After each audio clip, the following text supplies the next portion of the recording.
Saludos, amigas y amigos, os doy la bienvenida a este vuestro canal. Bueno, pues hoy voy a hablar brevemente, si Dios quiere que sea brevemente y si Dios quiere que hable. Voy a hablar de este libro de Federico Nietzsche, como se decía antiguamente, El ocaso de los ídolos, o el crepúsculo de los ídolos, ¿no? Yo creo que lo traducen como ocaso porque crepúsculo, si buscas en el diccionario, significa alude tanto al orto como al ocaso, ¿no? Creo que por ahí orto, en algunos otros lugares donde se habla nuestra maravillosa lengua, tiene otro tipo de connotaciones que no es preciso especificar, ¿no? En cualquier caso, el ocaso de los ídolos, de Friedrich Nietzsche. Bueno, él realmente, este libro lo llamó en un principio la ociosidad de un psicólogo. La ociosidad de un psicólogo, ¿no? Ahí veíamos, ¿no?, como él sabía ya en ese tiempo la importancia que iba a tener la psicología, ¿no? Hoy en día hay un congreso de psicólogos y psicólogas y vemos gente erudita, sabia, profunda, que comparte opiniones, puntos de vista y que permite que todos se enriquezcan, ¿no? Si vas a un congreso de filósofos, pues veremos un montón de ególatras, narcisistas y gente jungla humana variopinta, que está buscando a ver cómo utilizo el Congreso para mi codicia trepa, ¿no? Para mis ambiciones de trepa filosófico. Entonces vemos como la filosofía, y esto lo explicaba en un vídeo que hace tiempo hice, ¿no?, sobre filosofía en las escuelas, ¿no? Y decía que es una estupidez lo de filosofía en las escuelas. Lo que tiene que haber en la escuela es psicología, que es lo que permite que nos conozcamos a nosotros mismos, ¿no? La psicología es aquello que estudia la psiquis. Todos tenemos una psiquis y todos, por lo tanto, debemos de ser psicólogos y psicólogas, es decir, tener conocimiento de esa herramienta fundamental con la cual nos desenvolvemos en nuestras vidas, ¿no? Entonces, como os comentaba, él le iba a llamar en un principio la ociosidad de un psicólogo. Pero o bien su editor o bien el amigo que leyó el libro le dijo que ese título era un poco superficial, ¿no?, simplón, ¿no? En contraste con los otros títulos de los libros de Nietzsche, en el cual él siempre buscaba todo tipo de connotaciones significativas. Entonces se le ocurrió llamarlo el crepúsculo de los ídolos, el ocaso de los ídolos. También aludiendo a la obra de Wagner. Él está resentido con Wagner, se pasa la vida resentido, se pasa un tiempecillo como amigo de Wagner, y cuando Wagner compone alguna obra, que creo que es Parsifal, que tiene connotaciones cristianas, pues eso es este tío que es como Drácula ante la cruz. Cuando escucha cualquier tipo de alabanza hacia el cristianismo, pues se retuerce como un poseso, ¿no? Pero como es un tipo profundo, es un gran erudito, es un tipo astuto, ingenioso, como él llama a los débiles, ¿no? Los débiles son ingeniosos, dice el Nietzsche. Pues también él es ingenioso, pues sabe contraatacar de manera efectiva, ¿no? Se pasa media vida contraatacando a Wagner, y eso que Wagner ni siquiera le ha atacado. Bueno, en cualquier caso, él llama a este libro, como os comentaba, por eso lo llama el ocaso de los ídolos, ¿no? Cómo se filosofa con el martillo. Ese es un subtítulo que también le da, ¿no? ¿A qué se refiere Nietzsche con filosofar con el martillo? No se trata de ir como ese terrorista del Grapo, ¿no?, dándole martillazos a los policías. No se refiere Nietzsche a eso. Se refiere a que los ídolos están huecos. Entonces tú coges el martillo, cloc, cloc, cloc, cloc, martillea y dice: mira, está hueco, aquí no hay nada, no hay sustancia, abre los ojos, despierta. Más o menos a eso es a lo que se refiere Nietzsche, ¿no? Cloc, cloc, cloc. Lo que pasa es que él también le da a eso de usar el martillo, pues le da otras connotaciones que son mucho más virulentas. Y esas otras connotaciones son las que generalmente usurpan el auténtico sentido de cómo se filosofa con el martillo. Se trata de desmantelar a los ídolos, de ponerlos en evidencia. Un ídolo es barro hueco que se martillea, cloc, cloc, cloc, cloc, y ves que dentro no hay nada. Y entonces dice, mira, es un ídolo, mira, aquí tiene un ídolo. Se llama Friedrich Nietzsche. Cloc, cloc, cloc. No hay nada dentro, no hay sustancia. Es un macho alfa que clama por machos beta y hembras beta que no piensen por sí mismos, por sí mismas, y necesitan idolatrar. Y eso contradice la filosofía del propio Nietzsche, que no quiere seguidores que lo idolatren. Con lo cual, esto, el perfil bajo de los incondicionales, y fíjate que incondicional ya de por sí contradice el hecho de que alguien haya sido receptor de unos conocimientos. La incondicionalidad denota fanatismo. Los incondicionales de Nietzsche, al tener ese perfil tan bajo, son los que minan al propio ídolo, al propio personaje llamado Friedrich Nietzsche. Ellos mismos lo destrozan por dentro, paradójicamente. Bueno, pues para hablar de este libro, primeramente voy a decir lo que se dice en Wikipedia, ¿no? En algunos apartados de la entrada, el ocaso de los ídolos, o cómo se filosofa a martillazos, que es así como titula el autor o autores de la entrada en Wikipedia, dicha entrada.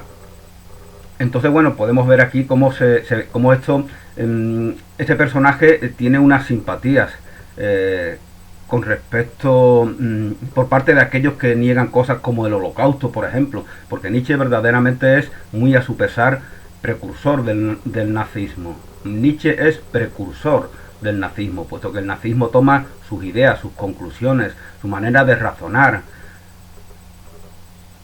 para edificar sobre él su ideología. Los nazis no son militares ni paramilitares, son personas que tenían unas ideas, unas conclusiones. Es que el problema es que como pensaban los nazis, es como se pensaba generalmente en esa época. Las personas eran racistas, las personas eran machistas, las personas eran xenófobas, las personas estaban atrincheradas en su tribu, temerosas de lo extraño, de lo ajeno. Era lo normal en esa época. Bueno, pues dice en esta entrada de que la estructura de la obra de Nietzsche es la siguiente. Dice que se divide en 8 apartados. Bueno, esto es mentira. Directamente es una mentira. Porque aquí no hay 8 apartados, ¿no? Aquí hay más de 8 apartados. Hay exactamente 12 apartados, incluyendo el prólogo y un fragmento de Así habló Zaratustra, el otro libro de Nietzsche, que se incluye al final del libro, ¿no? Entonces podemos decir que hay 10, 11 o 12, según como la contemos, pero no 8 como se dice aquí. Tal vez algún apartado no le gustara al que redactó esta entrada y lo excluyó, ¿no? Dice, el primer apartado ofrece 44 breves aforismos acerca de la mujer. Lo primero que cita es la mujer, ¿no? Porque realmente los incondicionales de Nietzsche están resentidos se ve que son débiles, vulnerables, hipersensibles, y están resentidos con las feminazis, ¿no? Por lo tanto, este ídolo llamado Friedrich Nietzsche les viene muy bien. 44 breves aforismos acerca de la mujer, el Reich alemán, el filósofo, la moral, el arte, la ciencia, etcétera, que se encuentran entre los más brillantes e ingeniosos de toda la obra. Fijaos, una entrada, un artículo académico, ¿no? Enciclopédico, como el redactor del artículo da su opinión sobre él, sin ningún reparo, y nadie le corrige. Etiqueta de brillante e ingenioso. Bueno, eso ya cada cual le parecerá brillante e ingenioso o no. A mí efectivamente me parece brillante e ingenioso, porque todo aquel que abandera falacias ocultando la falacia de la propia falacia de manera astuta e ingeniosa, pues efectivamente es brillante e ingenioso. Y me puedo valer del propio lenguaje de Nietzsche cuando él habla de los débiles. Los débiles son ingeniosos, así lo dice él. Claro, pero el ingenio es una fortaleza, ¿no? Entonces ahí hay una contradicción que hay que reconocer. Si los débiles son ingeniosos, es que los débiles albergan en sí la fortaleza del ingenio. Entonces, ¿tú qué eres, Nietzsche? ¿Tú eres débil por ser ingenioso o eres el único fuerte que alberga ingenio? Una cosa que yo me pregunto, ¿no? Bueno, vamos a leer, ya que nos invita a la entrada, algunos, dice, algunos de estos dardos y aforismos. Dice, máximas y dardos. La ociosidad es la madre de toda psicología. La ociosidad es la madre de toda psicología. Bueno, esto recuerda a la frase de, creo que era de San Agustín, ¿no? La ociosidad es la madre de todos los vicios. Eso nos dice San Agustín. La ociosidad, no se refiere al esparcimiento lúdico, se refiere a la ociosidad. ¿Qué es la ociosidad? Pues la pasividad, eso es la ociosidad. El huir del cultivo del propio potencial individual. El acomodarse como los esclavos de la caverna de la que habla Platón, el acomodarse ahí a una realidad impuesta sin tener un sentido crítico con respecto a ella. Eso es la ociosidad y eso es la madre de todos los vicios, como decía San Agustín. Entonces, evocando esa máxima de San Agustín, Nietzsche nos dice que la ociosidad es la madre de toda psicología. Vaya, ¿será entonces la psicología un vicio? La ociosidad es la madre de toda psicología.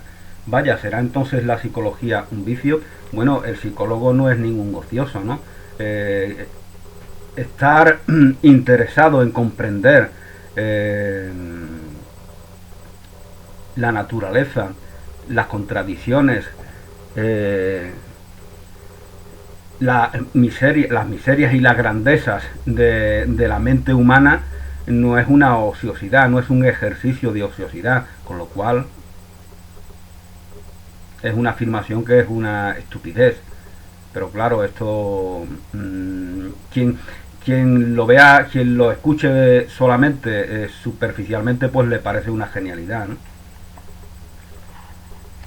Hasta el más valiente de nosotros pocas veces tiene el valor para enfrentarse con lo que realmente sabe. Hasta el más valiente de nosotros pocas veces, esta es una manera en la que Nietzsche, que habla de sí mismo, a veces lo hace en plural, ¿no? Como si necesitara de la complicidad incondicional de seguidores, ¿no? Un hecho que denota vulnerabilidad, fragilidad y desconfianza en sí mismo. Hasta el más valiente de nosotros pocas veces tiene valor para enfrentarse con lo que realmente sabe. Bueno, muchos sabios, muchos poetas, muchos grandes hombres y mujeres han hecho esta afirmación de infinidad de maneras. Con lo cual no es ninguna novedad. Aquí no hay nada nuevo, no se dice nada nuevo. Lo que atrae es la incorrección política, que como alguien dijo, incorrección política es sinónimo de facherío, ¿no? Hoy en día. Pues lo que atrae es esto es como Donald Trump. ¿Por qué Donald Trump tiene tantos seguidores? ¿Porque tiene unas ideas, un compromiso político? No, porque se le ve como una especie de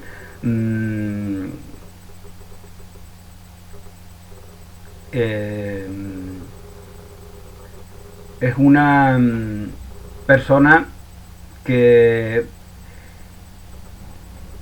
personifica la incorrección política, como si personificar la incorrección política le diera algún valor a alguien. Entonces, lógicamente, a las personas superficiales eso lo ven como un atractivo. Y lo mismo pasa con este tipo. Su bigote grandote, todo el mundo quiere estar, todos los que no tienen criterio propio, quieren estar como bajo la égida de algún gran dios, bajo su gran bigote quieren ponerse a cobijo, ¿no? Friedrich Nietzsche. Bueno, máximas y dardos. Desconfío de todos los sistemáticos, desconfío de todos los sistemáticos, yo también, y me alejo de ellos. Los sistemáticos. ¿Quiénes son los sistemáticos? Pues por ejemplo los sistemáticos son todos aquellos que reciben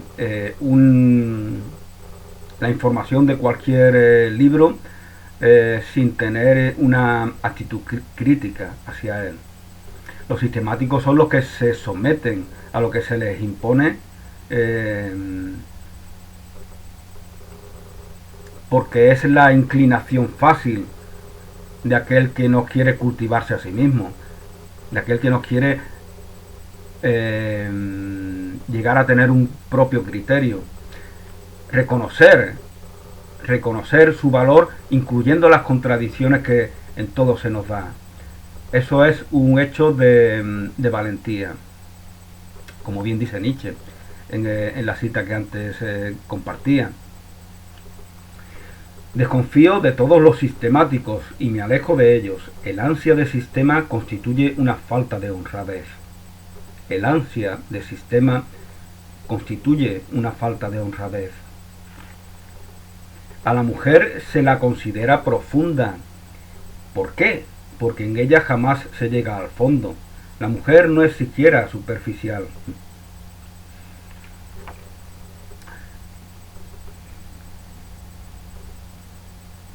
Nietzsche está resentido con las mujeres. Siempre quiso tener una pareja, siempre quiso tener una mujer. Lo intentó y no lo consiguió. Por lo tanto, está resentido, necesita dar un testimonio en contra de la mujer, en contra de Wagner, en contra de Jesús, en contra de Dante, en contra de Sócrates, de Séneca, porque todos ellos triunfaron, porque todos ellos dejaron un mensaje, porque todos ellos, no digo que sea el verdadero o que deje de serlo, pero él es reaccionario, como él mismo reconoce. Él dice, yo siempre prefiero decir no, siempre prefiero oponerme, porque es la manera de utilizar un potencial de valoración de manera enajenada, siempre enfocado en el otro, para desmantelar lo de falaz que pueda haber en el otro. Pero al estar enfocado en el otro, no está enfocado en sí mismo.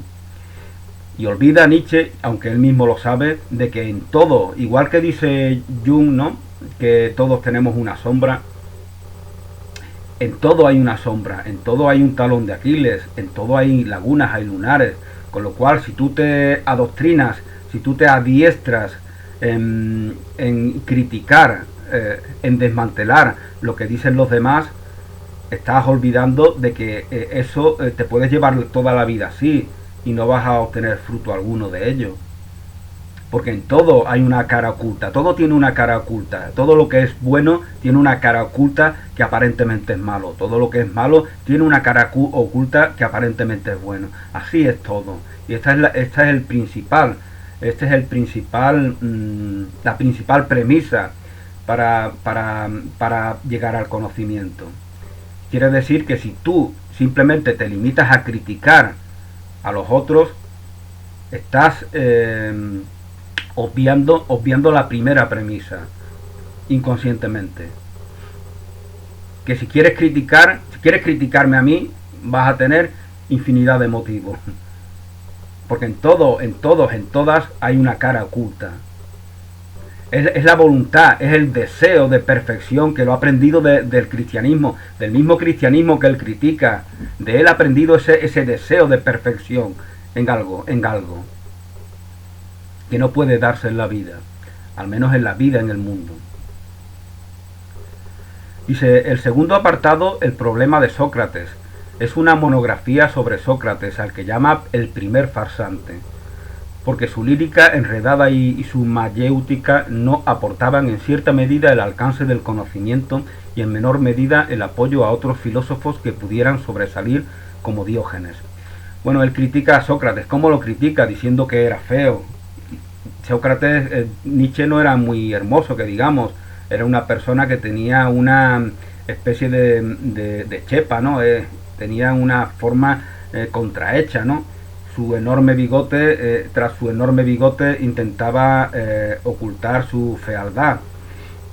Entonces no sé yo por qué valoración en que se basa para determinar que Sócrates, que no sabemos cómo era feo.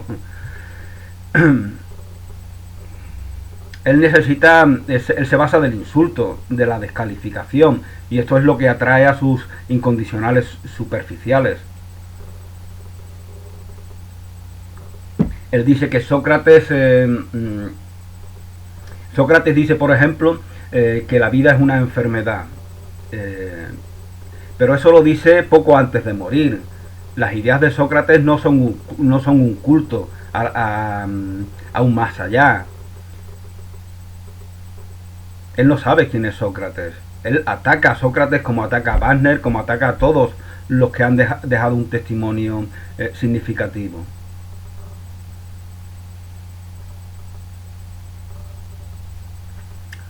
Él dice verdades, pero en sus verdades hay mentiras también. Entonces a él es al que le falta esa honradez, ese sentido autocrítico. La crítica empieza por la autocrítica. El tercer apartado, la razón en la filosofía. Bueno, os voy a leer algún fragmento así al azar de lo que dice sobre Sócrates. Allí donde la autoridad sigue formando parte de las buenas costumbres, allí donde la autoridad sigue formando parte de las buenas, allí donde la autoridad, dice Nietzsche, sigue formando parte de las buenas costumbres, donde lo que se da no son razones, sino órdenes. A Nietzsche parece ser que le gustan las órdenes. En la montaña donde él se siente libre, ahí nadie le da órdenes. Esta es una contradicción en la que vive de manera cínica, porque Nietzsche es un cínico, el pensador alemán. Allí donde la autoridad sigue formando parte de las buenas costumbres, donde lo que se dan no son razones, sino órdenes, la letra con sangre entra, ¿no? Como nos decían antaño. El dialéctico es una especie de payaso. La gente se ríe de él, no lo toma en serio. Parece que Nietzsche no tiene en buena estima a los payasos, ¿no? ¿Y cuál es el problema con los payasos? Los payasos hacen reír. Los payasos también tienen una filosofía de vida. Dice Emily Dickinson que la verdad está en los payasos. La verdad de la primavera, del esplendor, está en el colorido de los payasos.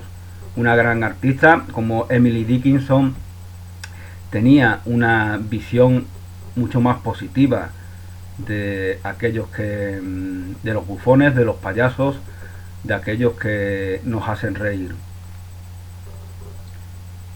La gente se ríe de él, no lo toma en serio. Sócrates fue un payaso que consiguió que lo tomaran en serio. ¿Qué es lo que sucedió aquí realmente? Sócrates fue un payaso que este tipo de afirmaciones son las que ganan la adhesión del mediocre que no tiene criterio propio, que busca a los políticamente incorrectos, ¿no? Como si por el mero hecho de ser políticamente incorrecto la verdad les asistiera.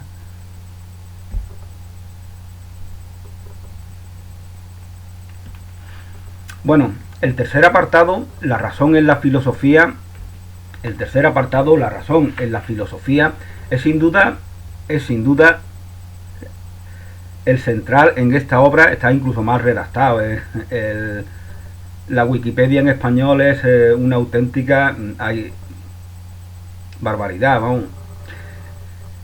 El punto central de esta obra de la metafísica, la metafísica de Nietzsche, ¿no? Nietzsche decía que la metafísica no sirve para nada, y ahora el apologeta de Nietzsche alaba la metafísica de Nietzsche. Este descubre la idiosincrasia del filósofo, que ya había contrapuesto en su obra Más allá del bien y del mal. Así, la razón, entre comillas, en filosofía es la causa de que falsifiquemos el testimonio de los sentidos. Nietzsche acaba este apartado con 4 tesis en las que resume toda su metafísica.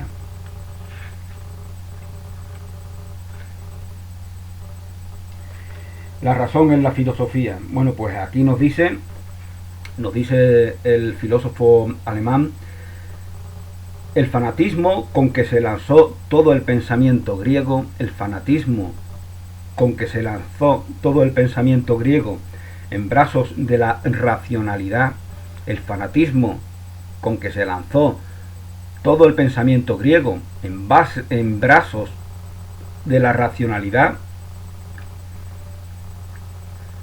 revela una situación angustiosa.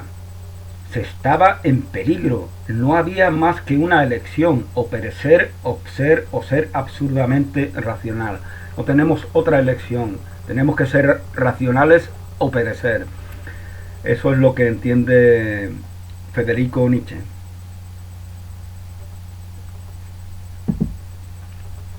Bueno, él critica la racionalidad. La civilización occidental se ha construido en base a esa racionalidad. Nietzsche es un crítico absoluto, incondicional, total, con respecto a Occidente. Por lo tanto, ¿cómo se le puede presentar como defensor de aquello que condena, de aquello que critica? Y esto que digo sobre Occidente lo puedo decir igualmente también sobre Alemania. Nietzsche se proclama un aristócrata polaco. Yo soy un aristócrata polaco, yo no soy alemán. Alemania es decadencia, Alemania es hipocresía, Alemania es superficialidad, Alemania es ya, como dice el burro. Esas son palabras de Nietzsche. El alemán dice ya. ¿Por qué? Porque es un burro. No lo digo yo, lo dice Nietzsche. Nietzsche dice de los alemanes que son burros, que dicen ya, porque no saben decir no. Y por eso le dicen ya a un dictador, a un Führer. Necesitan de un Führer. Pero no los critico yo, los critica Nietzsche. ¿Cómo se puede poner a la figura de Nietzsche como un patriota alemán cuando está renegando de ese país decadente? No lo digo yo, lo dice Nietzsche.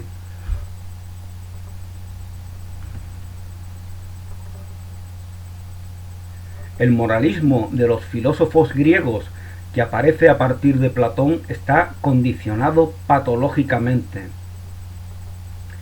Y lo mismo cabe decir de su afición por la dialéctica. Razón igual virtud, virtud igual felicidad.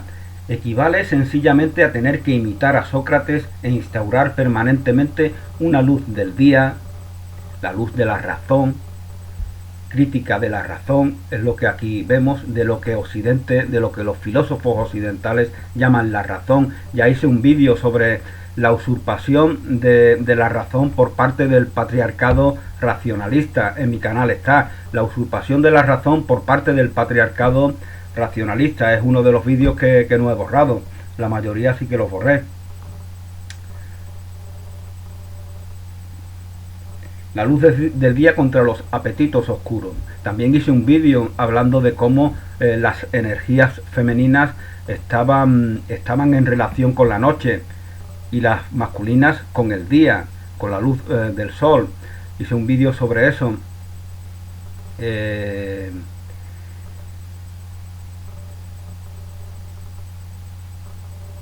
Es curioso la dualidad apolínea y dionisiaca, como nos evoca otras dualidades, la dualidad yin y yang, ¿no? La dualidad de las energías masculinas y de las femeninas. Nos evoca, pero no es la misma, porque ¿qué es lo dionisiaco? Es lo dionisiaco, lo femenino, es lo ancestral, lo natural, lo salvaje de la tierra. Cuando llamamos a la tierra madre tierra, parece que estamos insinuando eso, ¿no? Estamos relacionando. Y es curioso, ¿no?, que un tipo al que se le etiqueta de machista, si aboga por lo dionisiaco, por la resurrección de lo dionisiaco, sería una paradoja curiosa que llegáramos a la conclusión de identificar lo dionisiaco con las energías femeninas. Algo que evidentemente da mucho que hablar y que decir, ¿no? Desgraciadamente los que hablan y dicen aquí en las redes sociales son los superficiales, ¿no? De momento, ¿no? Lo bueno de los superficiales es que tarde o temprano tienen que dejar de serlo. Tarde o temprano, todos los que hablan y hablan y hablan, tarde o temprano se callan y recapacitan, ¿no? Y entonces aprenden algo. Aprendemos cuando nos callamos, ¿no? Es justo lo que yo quiero hacer, callarme ya y... Pero como todavía queda libro, pues sigo con él, ¿no?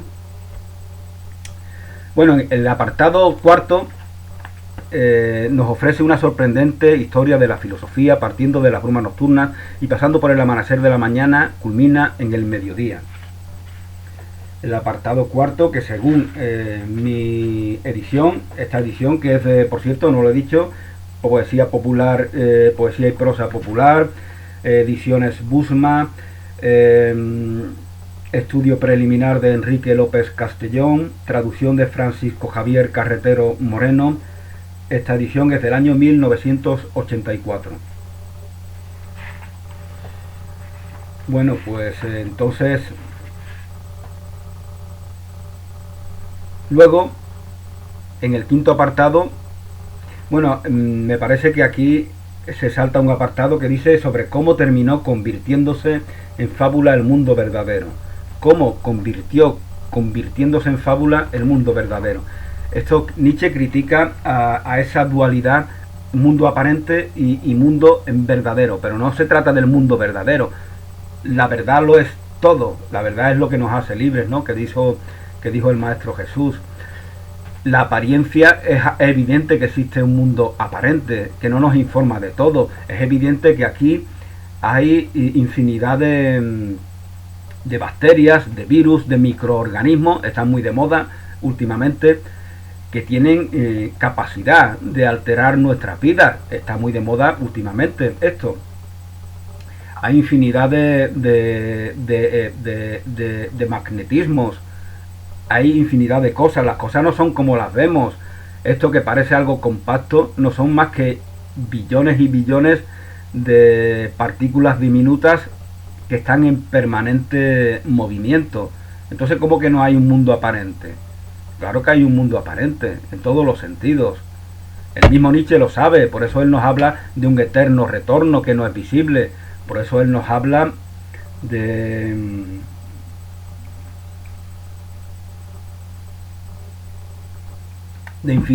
por eso él tiene su propia metafísica, como antes os comentaba.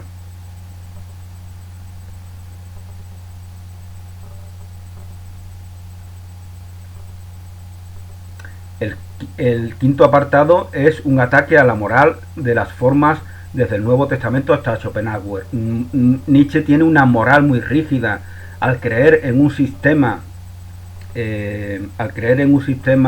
aristocrático en el cual unos pocos son los que pueden cultivarse y los demás son esclavos sometidos a esos pocos, pues lógicamente tiene una moral. Por eso él critica que se eduque a la gente para ser amos. Eso es lo que él critica. Quiere que se nos eduque para ser esclavos. Pero no se trata de elegir, es que los esclavos no quieren ser esclavos. Porque llega un momento en el cual el engaño que les oprime, que les reprime, se dejase. Igual que se dejase lo que antes os comentaba de los superficiales. Igual que los superficiales tarde o temprano dejan de serlo porque no les queda otra alternativa.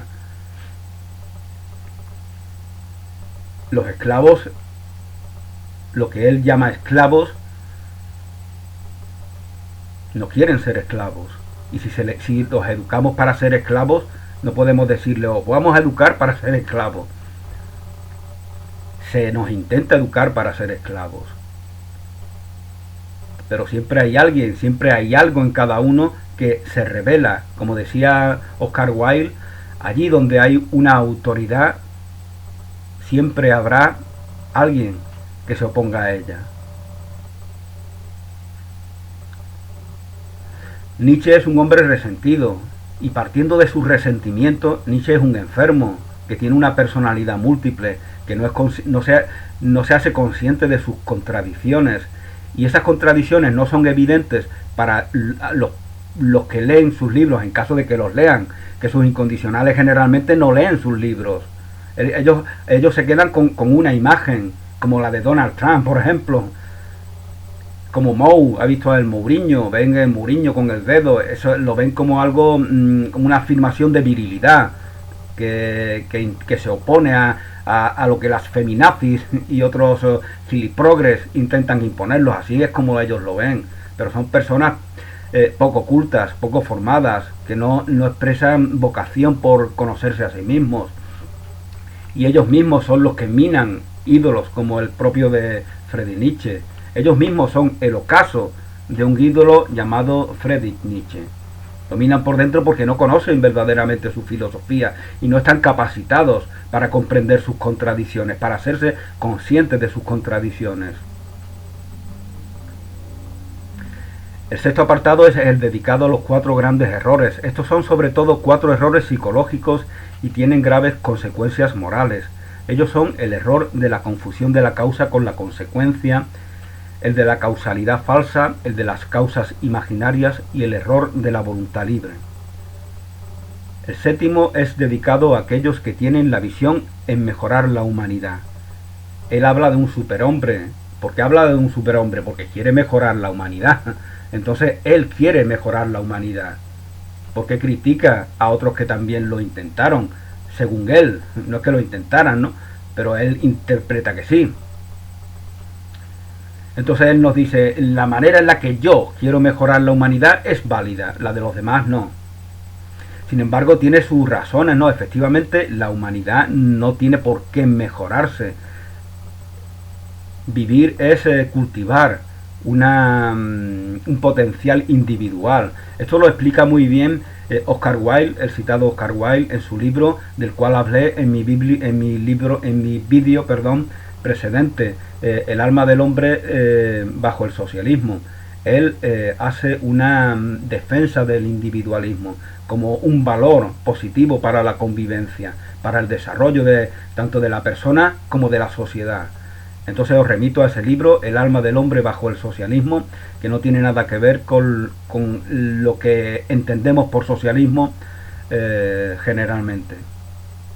Ahí se hace una apología, ahí se nos da una comprensión de lo que verdaderamente es el individualismo.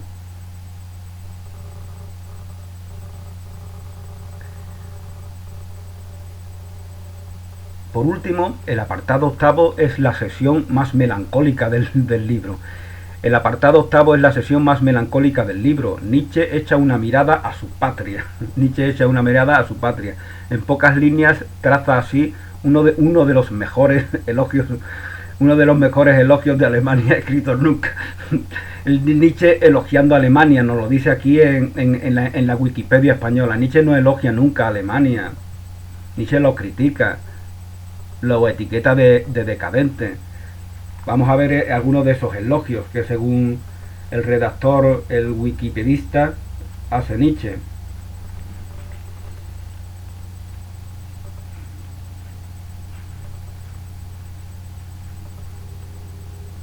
Lo que los alemanes se están perdiendo.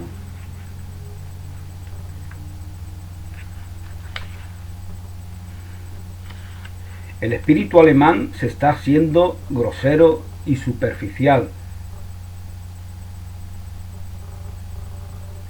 Decae cada vez más la seriedad, la profundidad, la pasión alemanas para las cosas del espíritu.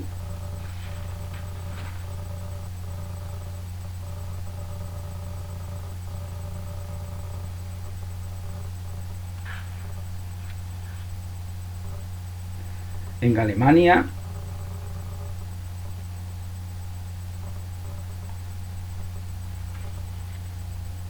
se requieren educadores que estén a su vez educados. Los educadores, según él, no están educados en Alemania. Espíritus superiores, aristocráticos, que estén a la altura requerida en todo momento y que den prueba de ello cuando hablen y cuando guarden silencio. Bueno, Nietzsche, ¿qué es lo que quiere para su Alemania? Quiere unos aristócratas que gobiernen sobre la masa analfabeta, sobre los esclavos, ¿no? O sea, él quiere una Alemania de esclavos.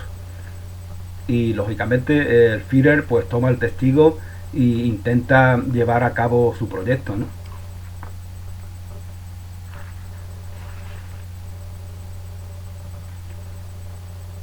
aprender a pensar. En nuestras escuelas ya no se tiene la menor idea de esto. Aprender a pensar es aprender a tener criterio propio.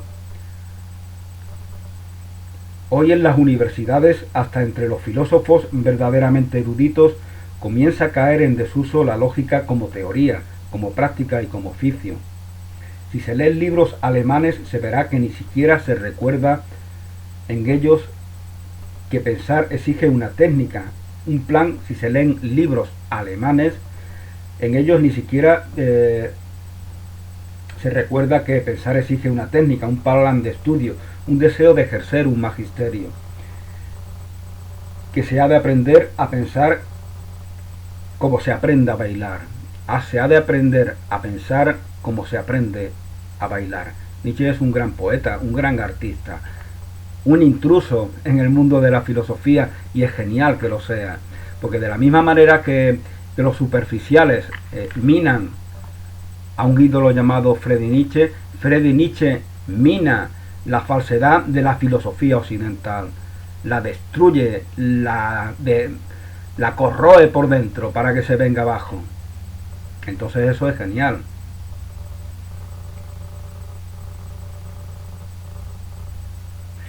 Para Nietzsche el baile, la poesía lírica, la música, el mimo son esencialmente un mismo arte dionisíaco.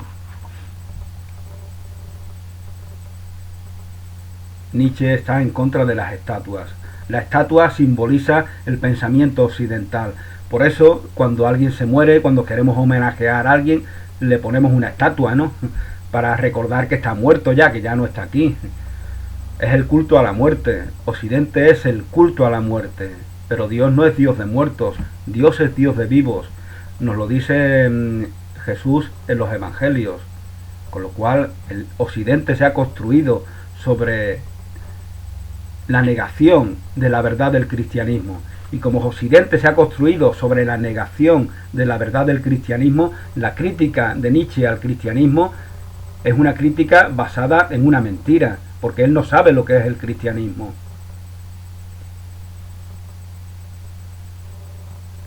Porque no lo sabe nadie en Occidente, porque se ha construido sobre la negación del mensaje de Cristo. Me remito a lo que dice Tolstoy en su libro El reino de Dios está en vosotros. Las iglesias cristianas son anticristianas, no son iglesias cristianas, son iglesias mundanas que defienden intereses mundanos, no el desarrollo, no la dignidad del ser humano, que es lo que defiende, que es por lo que aboga el Maestro Jesús. Las iglesias cristianas son anticristianas. Lo que llamamos cristianismo, el cristianismo oficial, no es verdaderamente lo que Jesús, no tiene nada que ver con lo que Jesús nos dice en los evangelios. Por último, el apartado octavo nos dice el wikipedista, es la sesión más melancólica del libro. Nietzsche echa una mirada a su patria. Bueno, esto ya lo leí anteriormente.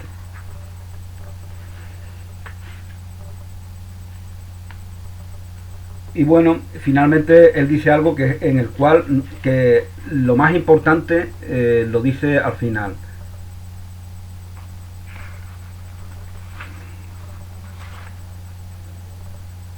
La psicología del orgasmo, entendido como un sentimiento exuberante de la vida y de fuerza. La psicología del orgasmo, entendido como un sentimiento exuberante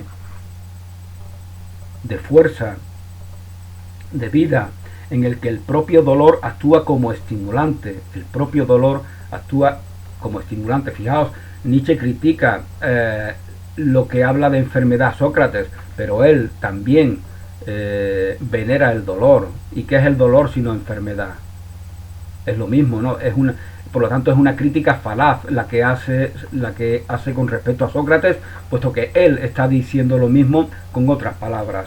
El propio dolor actúa como estimulante. Me proporcionó la clave para entender la idea de sentimiento trágico que tan mal interpretaron Aristóteles y especialmente nuestros pesimistas. Bueno, no era esto lo que quería leer, me parece.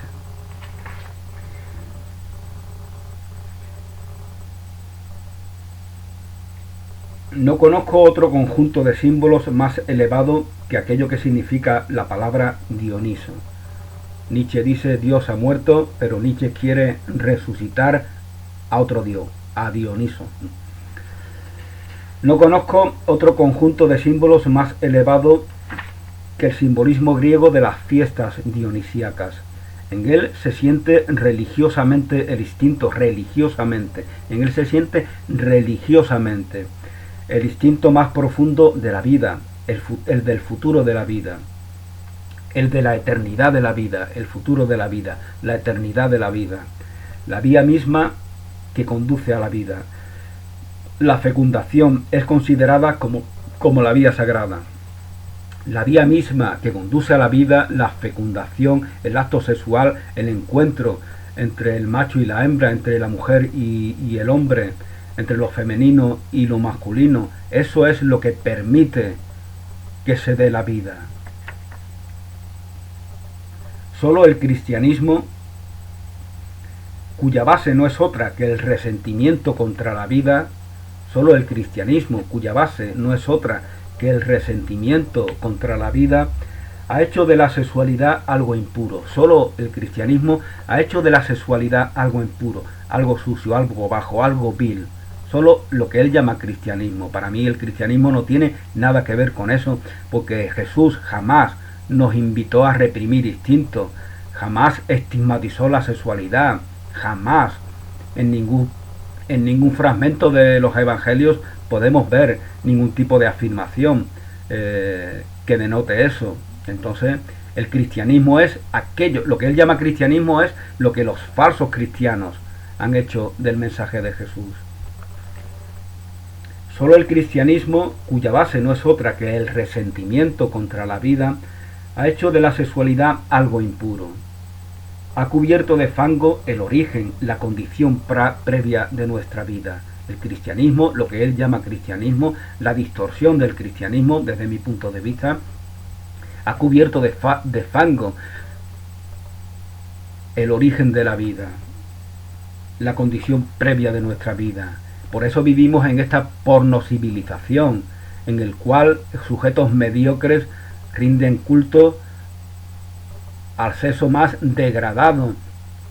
Y eso es la otra cara, eso es la cara oculta, como antes comentaba, como comentaba al principio. Todo tiene una cara oculta, todo tiene una sombra.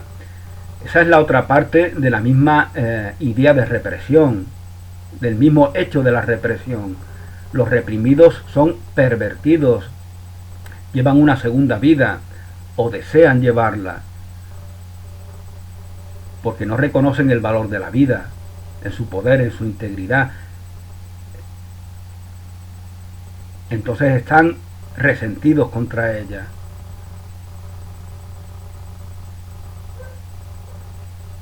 La degradación sexual es exactamente lo mismo que la represión de nuestros instintos sexuales, exactamente lo mismo. Un deseo de no querer conocernos a nosotros mismos, en nuestras grandezas, en nuestras miserias, en nuestra sombra. Es exactamente lo mismo. La pornocivilización occidental es una consecuencia de la represión a la que nos ha ido invitando durante siglos ese falso cristianismo. El ateísmo no es más que la consecuencia ineludible de un falso cristianismo. Esto ya os lo explicaba en algún otro vídeo. Bueno, pues esta es la reflexión más importante de este libro, ¿no?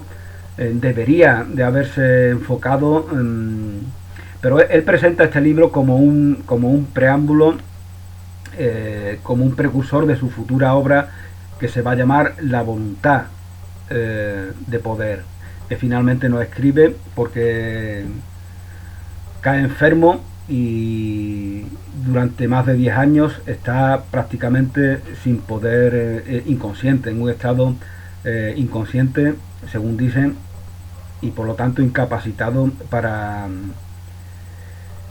escribir. Bueno, pues estas son mis reflexiones personales sobre este libro, que os invito a leer si queréis. Si no queréis leerlo, pues tampoco os perdéis mucho, la verdad. Pero a mí me gusta Friedrich Nietzsche sobre todo porque era un gran artista, un gran poeta, sabía poner en su sitio el auténtico arte, los auténticos valores creativos, la música, la lírica, la danza, en oposición a otros artes más, más apolíneos, como puede ser la escultura, ¿no? Por ejemplo. Y él nunca dijo que una cosa estuviera confrontada con la otra. Lo apolíneo y lo dionisíaco son valores esenciales de la vida, y ambos tienen un porqué, una razón. Ambos deben de convivir. Ambos no pueden divorciarse verdaderamente el uno del otro.